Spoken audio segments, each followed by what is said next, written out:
मौत को मत दूर समझो, मौत है हरदम करीब। मौत को मत दूर समझो, मौत है हरदम करीब। आते जाते हैं फरिश्ते जान लेने के लिए। काम को खुद काम पहुँचा देता है, अंजाम को इब्तिदा करना है मुश्किल, इंतहा मुश्किल नहीं। मौत को समझा है गाफिल इख्तिताम ज़िंदगी। मौत को समझा है गाफिल इख्तिताम ज़िंदगी। दर हकीकत मौत ही है इब्तिदाई ज़िंदगी। कैसे कैसे ताज तारा बादशाह चल गया। कैसा कैसा ताज तारा बादशाह चल गया। ओ खजाना बाला खाना शान शौकत क्या हुआ। আল্লাহ রব্বুল আলামিন হায়াতে জিন্দেগি দান করছেন, এটা আল্লাহ তাআলার বহুত বড় নিয়ামত। আর হায়াতে জিন্দেগির সাথে আল্লাহ রব্বুল আলামিন মৌতকে নির্দিষ্ট করে দিয়েছেন। যত প্রাণী দুনিয়ার বুকে এসেছে সমস্ত প্রাণী এই দুনিয়ার থেকে চলে যেতে হবে।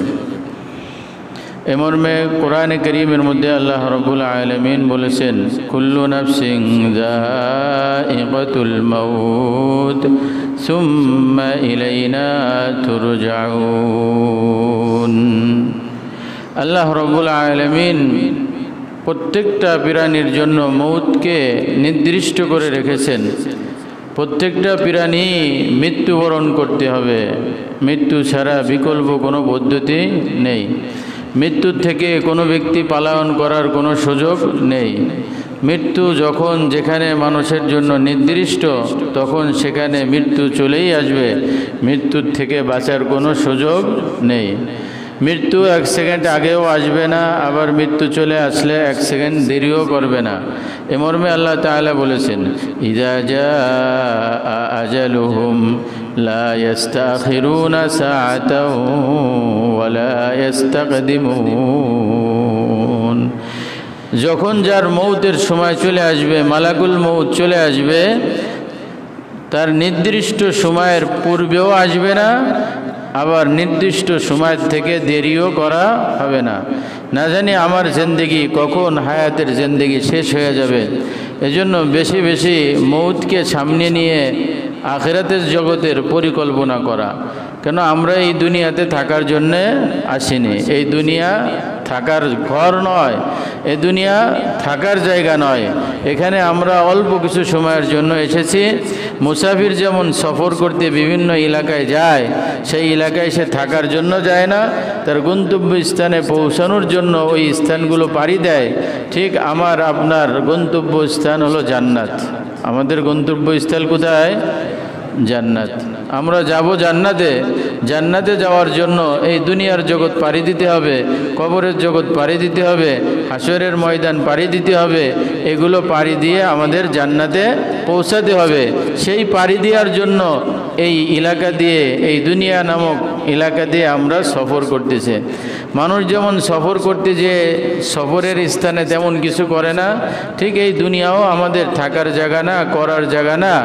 এই দুনিয়া আমাদের শুধুমাত্র সফরের জায়গা। এই সফরের জায়গার জন্য সীমিত যা দরকার শুধুমাত্র এতটুকুই করা, আর আখিরাতের জন্য প্রস্তুতি গ্রহণ করা। এই হাম সব মুসাফির আয়ে ওহি আখির ঠিকানা। कोई आगे रवाना है, कोई पीछे रवाना। এখানে আমরা সকলেই মুসাফির। এই দুনিয়া আমাদের ছাড়তেই হবে। কারো একটু আগে ছাড়তে হবে, কারো একটু পরে ছাড়তে হবে। ছাড়া লাগবেই, থাকার কোনো সুযোগ নেই। মৌত সুনিশ্চিত। মৌত কাউকেই বিরত রাখবে না, মৌত কারো জন্য অপেক্ষা করবে না। যার যখন মৌতের সময় আসে তখন তার কাছে মৌত চলেই আসবে। এজন্য আমাদের জিন্দেগির মধ্যেও হায়াতের জিন্দেগি একটা গুরুত্বপূর্ণ বিষয়, সাথে সাথে মৌতের জিন্দেগিও একটা গুরুত্বপূর্ণ বিষয়। দুনিয়ার জগৎ যেমন আমাদের কাছে গুরুত্বপূর্ণ, কবরের জগৎ, হাসরের জগৎ মুমিনের কাছে এটা আরও বেশি গুরুত্বপূর্ণ। এজন্য মুমিন দুনিয়ার থেকে আখিরাতের ফিকির বেশি থাকবে। মুমিনের মধ্যে দুনিয়ার থেকে আখিরাতের ফিকির বেশি থাকবে। দুনিয়াতে যত মানুষ আসছে সমস্ত মানুষই দুনিয়াতে সুখ শান্তি আনন্দ বসবাসের জন্য তার প্রস্তুতি থাকে। ঠিক দুনিয়াতে আমাদের যেমন প্রস্তুতি আছে, আখিরাতের জন্য আমাদের একটা প্রস্তুতি দরকার। দুনিয়াতে ভালো থাকার জন্য, ভালো খাওয়ার জন্য, ভালো পড়ার জন্য যেমন আমরা অনেক কষ্ট ক্লেশ করি, ঠিক আখিরাতেও ভালো থাকার জন্য, ভালো গ্রহণ করার জন্য, আরাম আয়েশের জন্য দুনিয়াতে কষ্ট ক্লেশ করতে হবে। দুনিয়াতে জীবন পরিচালনার ক্ষেত্রে যেমন আমরা বিভিন্ন প্রকারের প্রস্তুতি গ্রহণ করি, আখিরাতের জগৎ পাড়ি দেওয়ার জন্য আমাদের দুনিয়ার থেকে বিভিন্ন রকমের প্রস্তুতি গ্রহণ করতে হবে। আখিরাতের জগৎ শুরু হয় মানুষের মৌতের দ্বারা। মানুষের মৌতের থেকে তার আখিরাতের জিন্দেগি শুরু। গাফিল মনে করে মৌত হলো আর বেঁচে গেলাম, আমার জিন্দেগি, আমার মৌত হলো, আমার জিন্দেগি শেষ হয়ে গেল। কবি বলে না না, মৌত হলো তো তোমার মূল জিন্দেগি শুরু হলো। মৌত को समझा है गाफिल इख्तितामे जिंदगी, दर हकीकत मौत ही है इब्तिदाए जिंदगी। গাফিল মনে করে মৌত হলো, আমি বেঁচে গেলাম, আর আমার কোনো হিসাব নিকাশ নাই। বলে বাস্তবে মৌতের পরের থেকেই তোমার জিন্দেগি শুরু। দুনিয়ার জিন্দেগি তো সীমিত সময়ের জন্য, মৌতের পরের থেকে যেই জিন্দেগি, ওই জিন্দেগিটা হলো দীর্ঘ সময়ের জিন্দেগি। এজন্য হায়াতের জিন্দেগি পরিচালনার জন্য আমাদের যেমন বিভিন্ন প্রস্তুতি গ্রহণ করতে হয়, আখিরাতের জিন্দেগি পরিচালনার জন্য আমাদের প্রস্তুতি গ্রহণ করতে হবে। আর আখিরাতের জিন্দেগি শুরু হয় মৌতের দ্বারা। এজন্য মুমিনের কাছে মৌতটা একটা গুরুত্বপূর্ণ বিষয়। আমার মৌত কিভাবে হওয়ার দরকার, কেমনে হলে আমার জন্য শান্তি হবে, কি অবস্থা হলে আমার জন্য ভালো হবে, কেমন হলো আমার জন্য সহজ হবে, এই এক ফিকির মুমিনের অন্তরের মধ্যে থাকা। আর মুমিন যার অন্তরের মধ্যে আল্লাহর ভয় আছে, আল্লাহর মোহাব্বত আছে, আল্লাহর ভালোবাসা আছে, এই ব্যক্তির মৌত অনেক আসানির সাথে হবে। আর যে কাফের মুশরিক, আল্লাহ মানে না, রসুল মানে না, জান্নাত মানে না, জাহান্নাম মানে না, তাদের মৌতের সময় অনেক ভয়াবহ পরিবেশ হবে। মৌতের সময় মুমিনের জন্য অনেক আসানির ব্যবস্থা হবে। কোন মুমিনের জন্য? যেই মুমিন আল্লাহকে রব হিসেবে স্বীকার করে এবং এই কথাটার পরেই ইস্তেকামত থাকে। মৌতটা গুরুত্বপূর্ণ বিষয়। রাসূল করিম সাল্লাল্লাহু আলাইহি ওয়াসাল্লাম বলেছেন, উম্মত তোমাদের দুনিয়াতে জীবন পরিচালনা করতে দুঃখ মুসিবত পেরেশান আসবে, কিন্তু তোমরা মৌত কামনা করবে না। কোনো ব্যক্তির জন্য মৌত কামনা করা এটা ঠিক নয়। রাসূল করিম সাল্লাল্লাহু আলাইহি ওয়াসাল্লাম বলেছেন, তোমার যত বড় পেরেশানি আসুক না কেন, বিপদ আপদ আসুক না কেন, কখনোই তুমি মৌত কামনা করবে না। কেন? এ মর্মে রাসূল করিম সাল্লাল্লাহু আলাইহি ওয়াসাল্লাম বলেছেন, লা ইয়াতামান্না আহাদুকুমুল মাউতা, তোমাদের কেউ যেন মৌতকে কামনা না করে। আল্লাহ আমার মৌত হয়ে যাক, আল্লাহ আমি মরি না কেন, আমি তাড়াতাড়ি মারা যাব, মৌত কামনা না করে। কেন? রসুল বলেন, ইম্মা মুহসিনান ফালাআল্লাহু আইয়াজদাদা খায়রা, ব্যক্তি যদি নেককার হয়, দিনদার হয়, তাহলে সে যতটা সময় পাবে ততটা সময় তো ইবাদত বন্দেগী করবে, আর এই ইবাদত বন্দেগীর দ্বারা তার আমলনামা ভারী হতে থাকবে। বলেন সুবহানাল্লাহ। যেন রসুল বলছেন, তোমরা মৌত কামনা করো না। কেন? তুমি যদি নেককার হও তাহলে তুমি যতটুক সময় পাবা ততটুক সময় তো আল্লাহ বলতে পারবা, তত সময় পর্যন্ত তুমি সুবহানাল্লাহ আলহামদুলিল্লাহ বলতে পারবা, তুমি নামাজ পড়তে পারবা, রোজা রাখতে পারবা, ইবাদত বন্দেগী করতে থাকবা, জিকির আজকার করতে থাকবা, এতে তোমার আমলনামার পাল্লা ভারী হতে থাকবে। ওয়াইম্মা মুসিয়ান, রসুল বলে যদি ব্যক্তি বৎকার হয় তারপরেও সে যেন মৌত কামনা না করে। কেন? ফালা আল্লাহু আইয়াস্তাতিবা, হতে পারে তার জিন্দেগি যদি দীর্ঘ হয় তাহলে তার ভাগ্যে তওবা জুটে যেতে পারে। আর কারো ভাগ্যে যদি তওবা নসিব হয়ে যায়, রসুল বলছেন যার মৌতের সময় কালিমা পড়বে, মান ক্বালা আখিরু কালামিহি লা ইলাহা ইল্লাল্লাহ, যার শেষ কথা হবে লা ইলাহা ইল্লাল্লাহ, ফাদাখালাল জান্নাহ, সে জান্নাতে প্রবেশ করবে। বলেন সুবহানাল্লাহ। এজন্য হায়াতের জিন্দেগি বৎকারের জন্য ভালো। কেন? হতে পারে বৎকার কোনো কারণে সে তওবার সুযোগ পেয়ে গেছে। হাজারো মানুষ এমন হয়েছে পুরোটা জিন্দেগি গুনাহের কাজ করছে, কিন্তু মৌতের সময় কেমনে কেমনে আল্লাহ তাআলার কাছে স্যালেন্ডার করছে, ভেঙে বলছে, কান্নাকাটি শুরু করে দিছে, আল্লাহর দয়া চলে আসছে, আল্লাহ তাআলা তার জিন্দেগির সমস্ত গুনাহ মাফ করে দিয়েছেন। এজন্য মৌত কামনা করা নিষেধ। ব্যক্তি যত বড় বিপদে, রোগে, শোকে, মুসিবতে থাকুক না কেন, মৌত কামনা করবে না। কেন? ব্যক্তি নেককার হলে তার প্রত্যেকটা সময় তার ইবাদতের কারণে আমলের পাল্লা ভালো হবে। আর যদি ব্যক্তি বদকার হয় তাহলে তার তওবা নসিব হয়ে গেলে তার জিন্দেগি তো কামিয়াব হয়ে গেল, সফল কামি হয়ে গেল। বাকি রসুল করিম সাল্লাল্লাহু আলাইহি ওয়াসাল্লাম একটা দোয়া করতে বলছেন যে তোমার যদি সহ্য নাই হয়, পেরেশানি, টেনশন, তুমি আর সহ্য করতে পারতেছো না, তখন তুমি আল্লাহ তাআলার কাছে এই বলে দোয়া করবা, আল্লাহুম্মা আহইনি মা কানাতিল হায়াতু খায়রাল লি। আল্লাহ, যদি আমার হায়াত দীর্ঘ হওয়ার মাধ্যমে যদি আমার কল্যাণ থাকে তাহলে আমার হায়াতকে আপনি বাড়ায় দেন। আর যদি ওয়াতাওয়াফানি ইযা কানাতিল ওয়াফাতু খায়রাল লি, আর আমার মৃত্যু যদি আমার জন্য মঙ্গলের কারণ হয় তাহলে আমাকে আপনি মৌত দেন। রসুল এভাবে দোয়া করতে বলছেন। যদি কেউ সহ্য করতে না পারে, আল্লাহ হায়াতে জিন্দেগি যদি আমার জন্য ভালো হয় তাহলে আমার হায়াতে জিন্দেগি দান করেন, আর মৌত যদি আমার জন্য কল্যাণকর হয় তাহলে আমাকে মৌত দান করেন। কিন্তু স্বাভাবিক অবস্থায় মৌত চাওয়া যাবে না। কেন? মৌতটা হলো আখিরাতের জগৎ শুরু হওয়ার জন্য প্রাথমিক ভূমিকা স্বরূপ। এই মৌতটা মুমিনের জন্য একটা গুরুত্বপূর্ণ সময়। রাসূল করিম সাল্লাল্লাহু আলাইহি ওয়াসাল্লাম বলেছেন, মান আহাব্বা লিকা আল্লাহি আহাব্বাল্লাহু লিকাআহু ওয়া মান কারিহা লিকা আল্লাহি কারিহাল্লাহু লিকাআহু। রাসূল করিম সাল্লাল্লাহু আলাইহি ওয়াসাল্লাম বলেন, যেই ব্যক্তি আল্লাহর সাথে সাক্ষাৎ করতে চায় আল্লাহ তাআলা তার সাথে সাক্ষাতের অপেক্ষায় থাকে। বলেন সুবহানাল্লাহ। আর যেই ব্যক্তি আল্লাহর সাক্ষাৎকে অপছন্দ করে আল্লাহ তাআলাও তার সাক্ষাৎ অপছন্দ করেন, আল্লাহ তাআলা তাকে সাক্ষাৎ দিতে চান না। আম্মা জান আয়েশা সিদ্দিকা রাদিয়াল্লাহু তাআলা আনহা অথবা রাসূলের কোনো এক স্ত্রী জিজ্ঞাসা করলেন, ইয়া রাসূলুল্লাহ, আমাদের কেউই তো আমরা মৌত কামনা করি না, মৌত হোক এটা তো আমরা কেউই চাই না। তা আপনি তো বললেন যে আল্লাহর সাক্ষাৎ চাই, অর্থাৎ যে যার মরণ হয়ে যায় আল্লাহর সাক্ষাতের জন্য আল্লাহ তাআলা তার সাথে সাক্ষাৎ দেন। আর যে মৃত্যু বরণ করতে চায় না, আল্লাহর সাথে সাক্ষাৎ করতে চায় না, আল্লাহ তাআলাও তাকে সাক্ষাৎ দিতে চায় না। রাসূল করিম সাল্লাল্লাহু আলাইহি ওয়াসাল্লাম বলেন, ব্যাপারটা এরকম নয়। রাসূল করিম সাল্লাল্লাহু আলাইহি ওয়াসাল্লাম বলেন, লাকিন্নাল মুমিনা ইযা হাজারাহুল মাউতু বুশশিরা বিরাজওয়ানিল্লাহি ওয়া কারামাতিহি। যখন কোনো মুমিন ব্যক্তির মৃত্যুর সময় সন্নিকটে চলে আসে তখন ওই ব্যক্তিকে আল্লাহ তাআলার সন্তুষ্টির, আল্লাহ তাআলা যে তার উপরে রাজি আছে এই সুসংবাদ দেওয়া হয়। ওয়া কারামাতিহি, এবং তার অবস্থান, তার মর্যাদা তাকে দেখানো হয়। অর্থাৎ একজন মুমিন ব্যক্তি মৃত্যুর সময় ফেরেশতারা এসে তার সামনে আল্লাহর সন্তুষ্টির ঘোষণা করতে থাকে যে আল্লাহ তাআলা তোমার উপর খুশি, আর এই দেখো তোমার জান্নাত, এই সমস্ত নাজ নিয়ামত তুমি জান্নাতের মধ্যে পাবা। এগুলো দেখে মুমিন ব্যক্তি ওই জান্নাতের নিয়ামত গ্রহণ করার জন্য, জান্নাতে যাওয়ার জন্য আগ্রহশীল হয়ে যায়। আর সে বুঝতে পারে যে এই মৌতটাই আমার জান্নাতের এই নিয়ামত পাওয়ার ক্ষেত্রে বাধাদায়ক। তখন সে মৌতকে কামনা করতে থাকে, হায় হায় তাড়াতাড়ি আমার মৌত হয়ে যাক, তাড়াতাড়ি তাড়াতাড়ি মৃত্যুবরণ করলেই তো আমি এই নাজ নিয়ামত পেয়ে যাব, তখন সে আল্লাহর সাথে সাক্ষাতের কামনা করতে থাকে।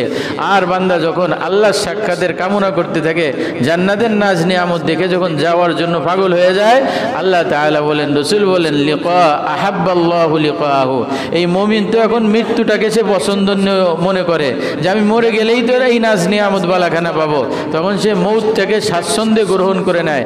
আল্লাহ তাআলা বলে, বান্দা তুমি যেহেতু আমার সাক্ষাৎকে গ্রহণ করে নিলা, আমি আল্লাহ তোমার সাক্ষাৎকে গ্রহণ করে নিলাম। বলেন সুবহানাল্লাহ। আর ব্যক্তি যখন বদকার হয়, ওয়া ইন্নাল কাফিরা ইযা বুশশিরা বিআযাবিল্লাহি ওয়া উকুবাতিহি, আর যখন ব্যক্তি কাফের হয় তখন এই কাফের ব্যক্তির সামনে তার আযাব, গজব, তার জাহান্নামের পরিস্থিতি এবং জাহান্নামের এই কষ্টর ঘোষণা তাকে শোনানো হয় যে তোমার মৃত্যু হতে দেরি, তোমার এই শাস্তি হতে দেরি নাই, তোমার এই কষ্ট সহ্য করতে দেরি নাই, তোমাকে আগুন দিয়ে জ্বালাই দেওয়া হবে, পোড়াই দেওয়া হবে, তোমার গলায় সাপ বিচ্ছু দেওয়া হবে, জাহান্নামের শাস্তি তাকে দেখানো হবে। এই শাস্তি দেখে সে আর মরতে চাবে না, সে মনে করবে আমার মৌত যেন না হয়। সে বাঁচার জন্য, মৌতের থেকে পলায়ন করার জন্য ছটফট ছটফট করতে থাকবে, সে মৌতকে পছন্দ করবে না। আল্লাহ তাআলা বলে, ওমান কারিহা লিকা আল্লাহ কারিহাল্লাহু লিকাহু, সে যেমন মৌত চায় না, মৌতের থেকে পলায়ন করার চেষ্টা করে, আল্লাহর সাক্ষাৎ যেমন সে চায় না, আল্লাহ বলে, বান্দা আমিও তোমাকে সাক্ষাৎ দিতে চাই না। এই হাদিসের দ্বারাও বোঝা গেল মুমিন ব্যক্তি মৌতের অবস্থা তার জন্য আসান হবে, অনেক সহজ হয়ে যাবে। মুমিন ব্যক্তির মৌতের সময়টা খুবই গুরুত্বপূর্ণ সময়। যদি জিন্দেগি সে আল্লাহ তাআলার হুকুমের সাথে পরিচালনা করতে পারে, তখন মৌতটা তার জন্য অনেক আসানির সাথে হবে, অনেক সহজ হবে। তার হায়াতের জিন্দেগিটা না তার জন্য যেরকম অবস্থা থাকবে, এর থেকে মৌতটা তার কাছে শান্তিনীয় মনে হবে। হায়াতের জিন্দেগিটা তার কাছে কষ্ট মনে হবে, মৌতটা তার কাছে আসান মনে হবে। এ মর্মে রাসূল করিম সাল্লাল্লাহু আলাইহি ওয়াসাল্লাম থেকে হাদিস বর্ণিত আছে, আন্না রাসূলুল্লাহ সাল্লাল্লাহু আলাইহি ওয়াসাল্লাম মুররা বিজানাজাতিন, রাসূল করিম সাল্লাল্লাহু আলাইহি ওয়াসাল্লামের সামনে দিয়ে একটা জানাজা যাচ্ছিল, একটা লাশ যাচ্ছিল। ফকালা, রাসূল করিম সাল্লাল্লাহু আলাইহি ওয়াসাল্লাম বলেন, মুস্তারিহুন আও মুস্তারাহুন। সাহাবী ইকরাম জিজ্ঞাসা করলেন, ফকালু ইয়া রাসূলুল্লাহ মাল মুস্তারিহু ওয়াল মুস্তারাহু। হুজুর যে বললেন মুস্তারিহুন আর মুস্তারাহুন, এই শব্দের অর্থ কি? রাসূল করিম সাল্লাল্লাহু আলাইহি ওয়াসাল্লাম বললেন, আল আব্দুল মুমিনু ইয়াস্তারিহু মিন নাসাবিদ দুনিয়া ওয়া আযাহা ইলা রাহমাতিল্লাহ। মুমিন ব্যক্তি যখন মৃত্যুবরণ করে তখন সে দুনিয়ার কষ্ট থেকে নিরাপদ হয়ে যায়। দুনিয়ায় থাকার ক্ষেত্রে মানুষের যেই সমস্ত রোগ শোক বিপদ আপদ মুসিবত, এর দ্বারা মানুষের কষ্ট হতে থাকে। অসুস্থ ব্যক্তি যারা হাসপাতালে মৃত্যু যন্ত্রণায় ছটফট ছটফট করে, কারো শ্বাসকষ্ট হচ্ছে, কেউ নিঃশ্বাস নিতে পারতেছে না, কেউ ব্যথায় ছটফট ছটফট করতেছে, এই যে দুনিয়ার কষ্ট। মুমিন ব্যক্তি দুনিয়ার এই কষ্ট থেকে তার যখন মৌত হয়ে যায়, তার এই দুনিয়ার কষ্ট থেকে সে কেমন যেন বেঁচে যায়, আল্লাহর রহমতের মধ্যে সে চলে গেল, তার জন্য আসান হয়ে গেল, সে শান্তি পেয়ে গেল। মুমিন ব্যক্তি দুনিয়ার এই পেরেশানি, কষ্ট, ঝামেলা, টেনশনের থেকে মৌতের মাধ্যমে এর থেকে বেঁচে সে আল্লাহর রহমতের দিকে চলে গেল, সে প্রশান্তি পেয়ে গেল, শান্তি পেয়ে গেল। এ তো মুস্তারিহুন, যে শান্তি পেয়ে গেল। আর একজন মুস্তারাহুন, তার থেকে অন্যরা শান্তি পায়। সাহাবী ইকরাম জিজ্ঞাসা করলেন, ইয়া রাসূলুল্লাহ কার থেকে অন্যরা শান্তি পায়?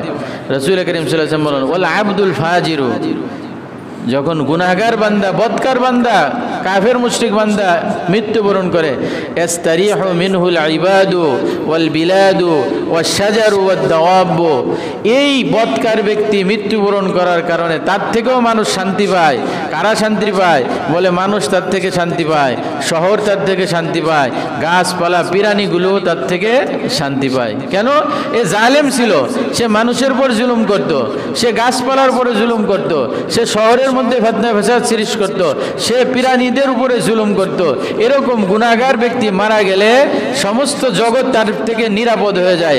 এজন্য রাসূল করিম সাল্লাল্লাহু আলাইহি ওয়াসাল্লাম বলেছেন, যে ব্যক্তি মারা গেল হয় মুস্তারিহুন, সে নিরাপদ হয়ে গেল, আও মুস্তারাহুন, অথবা তার থেকে অন্যরা নিরাপদ হয়ে গেল। যে মুমিন সে তো নিরাপদ হয়ে গেল, কিসের থেকে নিরাপদ হলো? দুনিয়ার কষ্ট করলে সে থেকে বেঁচে সে নিরাপদ হয়ে গেল। আর ফাজের গুনাহগার তার থেকে অন্যরা নিরাপদ হয়ে গেল। এই হাদিসের দ্বারাও বোঝা যায় মুমিন ব্যক্তি তার মৃত্যুর মাধ্যমে সে দুনিয়ার কষ্ট থেকে বেঁচে আল্লাহ তাআলার রহমতের মধ্যে আশ্রয় গ্রহণ করে, তার আর কোনো কষ্ট হয় না।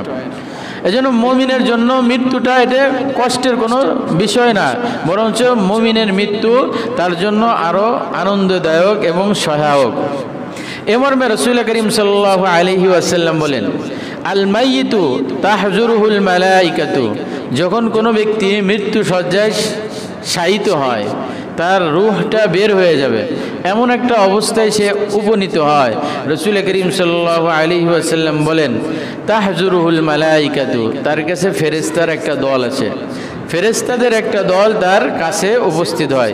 ফাইদা কানা রাজুলু সালিহান, যদি ব্যক্তি নেককার হয়, যে ব্যক্তি মারা যাচ্ছে সে যদি নেককার হয়, অল এই ফেরেশতারা বলতে থাকে, উখরিজি আইয়াতুহান নাফসুত তাইয়্যিবাতু কানাত ফিল জাসাদিত তাইয়্যিবি, তখন এই ফেরেশতারা এই মুমূর্ষ ব্যক্তির আত্মাটাকে তারা ডাকতে থাকে, ইয়া আইয়াতুহান নাফসুত তাইয়্যিবাতু, হে পবিত্র আত্মা, কানাত ফি জাসাদিত তাইয়্যিবি, পবিত্র দেহের মধ্যে, এ পবিত্র দেহের পবিত্র আত্মা, উখরিজি, তুমি বের হও। মুমিন ব্যক্তি যখন মৌত হয়, তার মৌতের সময় এমন আসানির ব্যবস্থা আল্লাহ তাআলা করে দেয়, সে নিজেও টের পায় না, আর টের পাওয়ার কথাও না। কেন? ফেরেশতারা তার পাশে চলে আসে, তার পাশে এসে বলতে থাকে, হে পবিত্র দেহের পবিত্র আত্মা। তাহলে ফেরেশতারা যেই দেহটাকে পবিত্র বলবে আর যেই আত্মাটাকে পবিত্র বলবে, সেই আত্মাটা কেমন হওয়ার দরকার? আমাদের মতন এরকম মানুষের আত্মা নামাজের ঠিক নাই, রোজার ঠিক নাই, হ্যাঁ, ইবাদত বন্দেগীর ঠিক নাই, গুনার থেকে বাঁচার ঠিক নাই, আল্লাহর নাফরমানির থেকে বাঁচার কোনো ঠিক নাই, আমাদেরকে কেমনে বলবে? ব্যক্তি যদি তার জিন্দেগি দিনের পর পরিচালনা করতে পারে, তখন ওই ফেরেশতারা বলতে থাকে, ইয়া আইয়াতুহান নাফসুত তাইয়্যিবাতু, হে পবিত্র আত্মা, উখরুজি, তুমি বের হও, কানাত ফিল জাসাদিত তাইয়্যিবি, পবিত্র দেহ থেকে, উখরুজি হামিদাতান, তুমি প্রশংসার সাথে বের হও, তুমি সুসংবাদ গ্রহণ করার সাথে বের হও, তোমার উপর আল্লাহ খুশি, দুনিয়ার মাখলুক তোমার উপর খুশি হয়ে গেছে, ওয়াবশিরি বি রাওহিন ওয়া রায়হানিন, এবং তুমি জান্নাতের নাজ নিয়ামতের সুসংবাদ গ্রহণ করো, ওয়া রাব্বি গায়রি গজবান, আর এটাও তুমি শুনে রাখো, তোমার রব তোমার পরে অসন্তুষ্টি নয়। এই কথা বলতে বলতে এই মুমিন ব্যক্তির রূহটা বের হয়ে যাবে, সে নিজেও টের পাবে না। মুমিন ব্যক্তির রূহ তার দেহ থেকে বের হবে, সামান্য একটু ইঞ্জেকশন দিলেও যত কষ্ট হয়, এতটা কষ্টও মনে হয় অনুভব করবে না। এর থেকে আসানির সাথে তার রূহটা তার ভিতরের থেকে বের হয়ে যাবে। বের হওয়ার পরে ফেরেশতারা এই রূহটাকে স্বাগতম জানাইতে এই রূহটাকে নিয়ে আসমান পর্যন্ত পৌঁছাবে। আসমানে যাওয়ার পরে আসমানের ফেরেশতা জিজ্ঞাসা করে, ফায়ুকালু মান হাযা, এটা কোন ব্যক্তি? তখন ফায়াকুলুনা ফুলানুন, ফেরেশতারা বলবে তো অমুক ব্যক্তি। তখন এই আসমানের ফেরেশতারা বলে, মারহাবান বিন নফসিত তাইয়্যিবাতি কানাত ফিল জাসাদিত তাইয়্যিবাতি, হে পবিত্র দেহের পবিত্র আত্মা, তোমার জন্য স্বাগতম, তোমার জন্য মারহাবা, আহলান সাহলান, তোমার জন্য ধন্যবাদ, সুস্বাগতম, আসো আসো আসো আসো আসো আসো। এই আসমানের ফেরেশতারাও স্বাগতম জানাইতে তার আত্মাটা আসমানের দিকে উঠতে থাকবে। এই বান্দার জন্য তো সহজ হলো।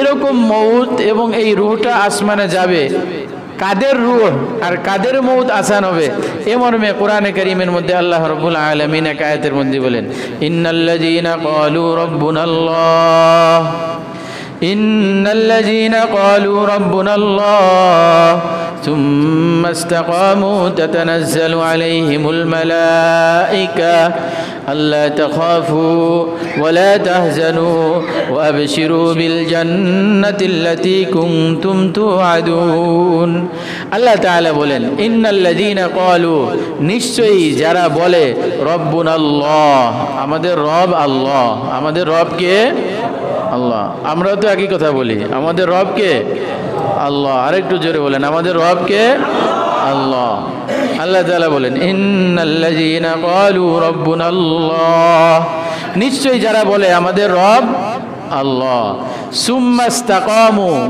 এই কথাটার উপর অটল থাকে এই কথাটার উপর কি থাকে অটল থাকে পদের লোভ আসলে আল্লাহকে ভুলে যায় না গদির লোভ আসলে আল্লাহকে ভুলে যায় না নির্বাচন আসলে আল্লাহকে ভুলে যায় না দলের সামনে ইসলাম বিক্রি করে দেয় না নিজের জিন্দেগি পরিচালনার ক্ষেত্রে আল্লাহকে ভুলে যায় না ব্যবসা বাণিজ্যের ক্ষেত্রে আল্লাহকে ভুলে যায় না বিবাহ শাদীর ক্ষেত্রে আল্লাহকে ভুলে যায় না বিভিন্ন অনুষ্ঠানের ক্ষেত্রে আল্লাহকে ভুলে যায় না অর্থাৎ তার পুরো জিন্দেগির মধ্যে সে আল্লাহকে বলে না সে নিজের জিন্দেগিতে সে এই কথা বলে আমার রব আল্লাহ নিজের সন্তানকেও শেখায় তাদের রব আল্লাহ পরিবার পরিজনদেরকেও শেখায় আমাদের সকলের রব আল্লাহ শুধু এতটুক কথা বলেই সে ক্ষান্ত থাকে না তার পুরোটা জিন্দেগি সে আল্লাহর উপরে ইস্তেকামত থাকে দ্বীনের উপরে ইস্তেকামত থাকে রসুলের সুন্নাতকে আঁকড়ে ধরে রাখে কোরআন সুন্নাহকে সে মাথার উপরে মেনে নেয় কোরআন সুন্নাহর সামনে সে স্যালেন্ডার করতে থাকে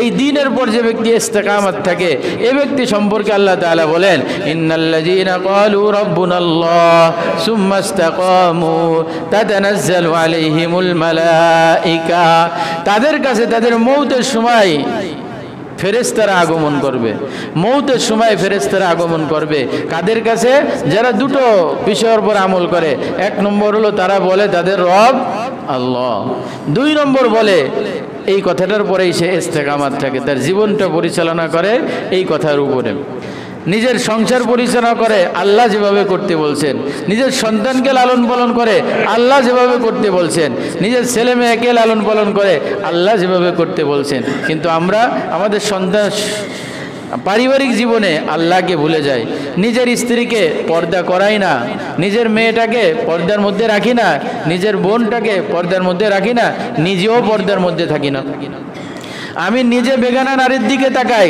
আমার স্ত্রী বেগানা পুরুষের দিকে তাকায় আমার মেয়ে বেগানা পুরুষের দিকে তাকায় আমার ছেলে বেগানা নারীর দিকে তাকায় রাস্তার ছেলেরা আমার মেয়ের দিকে তাকায় রাস্তার মেয়েরা আমার ছেলের দিকে তাকায় এই যে আল্লাহর হুকুম নাই আমাদের মধ্যে রব্বুনাল্লাহ কথা তো বলি আমাদের রব আল্লাহ কিন্তু এই কথাটার পর অটল অবিচল সবসময় থাকি না নিজের সন্তানদেরকে জীবন পরিচালনা করাবো তাকে আমি সুশিক্ষা দেই না তাকে আমি সৎ বানাই না তাকে বলি না তুমিও শেখো যে তোমার রব আল্লাহ সেইভাবে তুমি জীবন পরিচালনা করো সেভাবে করি না হযরত উমর ইবনে আব্দুল আজিজ রাহমাতুল্লাহি আলাইহির যখন ইন্তেকাল হয়ে গেছে উমর ইবনে আব্দুল আজিজ ইসলামের ইতিহাসে এক উজ্জ্বল নক্ষত্র যার জামানায় বাঘ এবং শিয়াল বাঘ এবং ছাগল একসাথে পানি পান করছে বাঘ কোনোদিন ছাগলের দিকে চোখ তুলে তাকাইতে পারেনি মানুষ তো দূরের কথা বনের পিরানিয়াও পর্যন্ত তার রাষ্ট্র পরিচালনার সময় এত সততার সাথে চলতো এই উমর ইবনে আব্দুল আজিজ রাহমাতুল্লাহি আলাইহি দ্বীনের জন্য তার সমস্ত সম্পদ শেষ করে দিয়েছে উমর ইবনে আব্দুল আজিজের ইন্তেকালের সময় যখন চলে আসছে তার কোনো এক আত্মীয় বেশ কিছু টাকা পয়সা হাদিয়া তোফা নিয়ে উমর ইবনে আব্দুল আজিজের কাছে আসছে এসে তাকে ওই উপঢৌকন দিয়ে বলতেছে আপনি আপনার সন্তানদের পর জুলুম করছেন এবং জুলুমের মাত্রাটা একটু বেশিই করছেন মানুষজন তার ছেলে সন্তান আত্মীয় স্বজনদের জন্য টাকা পয়সা হীরা জহরত মণি মাণিক্য জায়গা জমি বাড়ি গাড়ি রেখে যায় কিন্তু আপনি আপনার সন্তানদের জন্য বাড়ি গাড়ি টাকা পয়সা সম্পদ এগুলো রেখে গেলেন না তা আপনি তো আপনার সন্তানদের উপর জুলুম করছেন আর জুলুমের মাত্রাটা একটু বেশিই করছেন কিছুই নাই আপনার তিনি শোয়া ছিলেন শোয়ার থেকে উঠে বসলেন বসে বললেন শোনো আমি আমার সন্তানদেরকে আল্লাহ চিনাইছি আমি আমার সন্তানদেরকে শিখাইছি যে তুমি জানো যে তোমার রব আল্লাহ, আমি এই কথাটা তাকে শিখাইছি এবং তাদেরকে আমি দিনদার বানাইছি। যদি তারা এই দিনের পরে অটল অবিচল থাকে, আল্লাহকে রব হিসাবে মেনে নিয়ে থাকে, আমি আমার সন্তানদেরকে আল্লাহর উপরে সুপর্দ করলাম, আল্লাহ তাআলা তাদেরকে হেফাজত করবেন। আর যদি আমি আমার সন্তানদেরকে বদকার অবস্থায় রেখে গেলাম আর সাথে সাথে আমি সম্পদও রেখে গেলাম, তাহলে আমি চাই না যে বদকাররা আমার সম্পদের দ্বারা তারা গুনাহের কাজে শরিক হবে। আমি গুনাহের কাজে কাউকে শরিক সহযোগিতা করতে চাই না। তুমি শোনো, আমার সন্তানরা যদি দিনদার হয়ে থাকে, তারা যদি আল্লাহকে চিনে থাকে, আল্লাহ তাদেরকে হেফাজত করবে। কিন্তু তারা যদি বদকার হয়, তাহলে আমার সম্পত্তির দ্বারা তারা গুনাহের কাজ করবে, আমি তাদের গুনাহের কাজে শরিক হয়ে গেলাম। এই কথা বলে হযরত উমর ইবনে আব্দুল আজিজের ইন্তেকাল হয়ে গেল। কিছুদিন যাওয়ার পরে রাষ্ট্রের বিভিন্ন অঞ্চলের গভর্নরের প্রয়োজন হলো। রাষ্ট্রের যিনি দায়িত্ব ছিলেন, তিনি গভর্নরের দায়িত্ব কাকে দেবেন এজন্য তিনি লোক সিলেক্ট করতেছিলেন। এমন ব্যক্তিকে দেওয়ার দরকার যার মধ্যে যোগ্যতাও আছে, আমানতদারিও আছে। আমাদের অবস্থা তো, যাকে আমরা রাষ্ট্রের দায়িত্ব দিতে চাই, যাকে আমরা এলাকার দায়িত্ব দিতে চাই, যাকে আমরা উপজেলার দায়িত্ব দিতে চাই, জানি যে তার কাছে অর্থ আমানত না, তার কাছে দেশ আমানত না, এলাকা আমানত না, তার নিজের ঘরের মধ্যে আমানত নাই, সে আরেকজনের জমি ফাঁকি দিয়ে নিয়ে যায়, ও সাইডের থেকে আরেকজনের সম্পদ নিয়ে যায়, আরেকজনের উপর জুলুম করে, তারপরেও আমরা তাকে এলাকার দায়িত্ব দিতে চাই। কিন্তু ইসলামের হুকুমত এমন ছিল না। ইসলামের হুকুমতের বিধান ছিল এমন ব্যক্তিকে দায়িত্ব দিতে হবে যেই ব্যক্তির মধ্যে আমানতদারিও আছে এবং পরিপূর্ণ যোগ্যতা আছে। তখনকার দায়িত্বশীল দেখলেন হযরত উমর ইবনে আব্দুল আজিজ, যিনি তার সন্তানদেরকে আল্লাহ শিখাই দিয়ে গেছে। তার বড় ছেলেকে সর্বপ্রথম গভর্নরের দায়িত্ব দেওয়া হলো যে এর মধ্যেই সব থেকে বেশি আমানতদারি এবং উপযুক্ততা আছে। হযরত উমর ইবনে আব্দুল আজিজের 11 জন ছেলে ছিল। একে একে 11 এলাকার গভর্নরের দায়িত্ব 11 ছেলেকে ওই রাষ্ট্রের পক্ষ থেকে দেওয়া হয়েছে। কোন সন্তানদের? যেই সন্তানদের পিতা মৃত্যুর সময় বাড়ি গাড়ি কিছু নাই, কিন্তু পিতা বলতেছে আমি আমার সন্তানকে আল্লাহ চিনাইছি, আমি আমার সন্তানকে তার রবকে চিনাইছি, আমি আমার সন্তানকে দিনের উপরে রাখছি। আমার সন্তান যদি দিনের উপরে থাকে, আল্লাহ তাদেরকে হেফাজত করবে। আল্লাহ এমনভাবে হেফাজত করছেন, 11 ছেলেকে 11 এলাকার গভর্নর বানাই দিয়ে গেছেন। তারাই তো ছিলেন আল্লাহকে চিনতেন, সন্তানদেরকে আল্লাহকে চিনাইছেন। আমরা কি আমাদের সন্তানকে আল্লাহ চিনাই? না, না, চিনাই না। এজন্য আল্লাহ তাআলা বলেন ইন্নাল্লাযীনা ক্বালু রাব্বুনাল্লাহ, যারা বলবে আমাদের রব আল্লাহ, সুম্মা ইসতাকামু, এবং এই কথাটার পর অটল থাকবে, অবিচল থাকবে। টাকা পাইলে আল্লাহকে ভুলে যাবে না, পদ পাইলেই আল্লাহকে ভুলে যাবে না, গদি পাইলেই আল্লাহকে ভুলে যাবে না, দুনিয়ার একটু স্বাচ্ছন্দ্য পেলেই আল্লাহকে ভুলে যাবে না, একতলা একটা বিল্ডিং পাইলেই আল্লাহকে ভুলে যাবে না।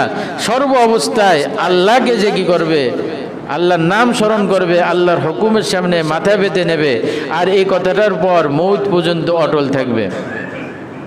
এক কথায় বলতে হবে আমাদের রব আল্লাহ। 2 নম্বর এই কথাটার পর্যন্ত মৌত পর্যন্ত কি থাকতে হবে? অটল থাকতে। অটল মানে আমার পুরো জিন্দেগি আল্লাহর হুকুমের পরে যদি আমি উঠাইতে পারি, তাহলে কি হবে? ওই মৌতের সময় ফেরেশতা চলে আসবে। তাতানাজ্জালু আলাইহিমুল মালাইকা আল্লা তাখাফু ওয়ালা তাহজানু ওয়া আবশিরু বিল জান্নাতিল্লাতী কুনতুম তুআদুন। আল্লাহ তাআলা বলেন এই ফেরেশতারা তাকে সুসংবাদ দিতে থাকবে, আল্লাহ তাখাফু, খবরদার খবরদার, তোমার কোনো ভয় নাই, কোনো ভয় নাই, ওয়ালা তাহজানু, এবং তোমার কোনো চিন্তা নাই। একটা তো মৌতের সময় এরকম ফেরেশতারা বলতে থাকবে তোমার কোনো ভয় নাই, তোমার কোনো চিন্তা নাই। আরেকটা বাস্তব হালাত হবে, এই মৌতের পরের থেকে নিয়ে কবরের জগৎ অনেক কঠিন জগৎ। কবরের জগৎ অনেক কঠিন জগৎ। এই কবরের জগৎ পাড়ি দিতে হবে। কবর প্রতিদিন ব্যক্তিকে ডেকে বলে আনা বাইতুল গুরাব, হে মানুষ তুমি শোনো, হে ব্যক্তি তুমি শোনো, আমি কিন্তু একাকিত্বর ঘর। আনা বাইতুল ওয়াহদা, আমি একাকিত্বর ঘর। আনা বাইতুদ দুধ, আমি পোকামাকড়ের ঘর, আনা বাইতুত তুরাব, আমি কিন্তু মাটির ঘর, আমি অন্ধকারের ঘর। এখানে তোমার আসতে হবে, এখানে আসার জন্য তোমার আলোর ব্যবস্থা করে নিয়েই আসতে হবে। এই কবরের জগৎ।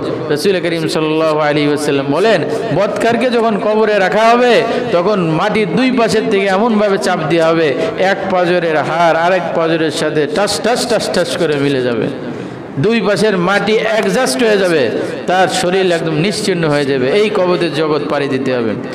রাসূল করিম সাল্লাল্লাহু আলাইহি ওয়াসাল্লাম বলেছেন, কবরের জগতে তার গলায় সাপ পেঁচাই দেওয়া হবে, তার এক সাপের এক একটা চোখ 12টা চোখের মতন দেখা যাবে, এত কঠিন চোখ, দেখলে মানুষ ভয়তে বাঁচবে না, এরকম কঠিন বিশাল সাপ তাকে আক্রমণ করতে থাকবে, আক্রমণ করতে থাকবে, আক্রমণ। এটা কবরের জগৎ।